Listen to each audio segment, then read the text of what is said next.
এখানে আছে পেঁয়াজ, কাঁচামরিচ, ধনিয়া পাতা এবং সরিষার তেল। এর মধ্যে দিয়ে দিচ্ছি চানাচুর, আমার খুব পছন্দের একটা চানাচুর, লুচি চানাচুর।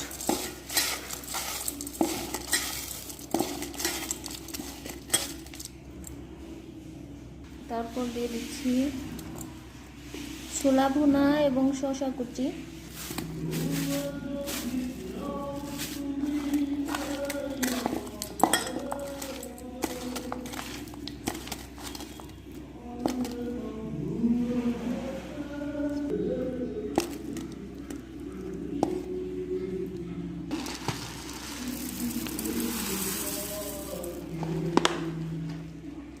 এই তো মুড়ি মাখাচ্ছি। সবাই ভালো থাকবেন। আল্লাহ হাফেজ।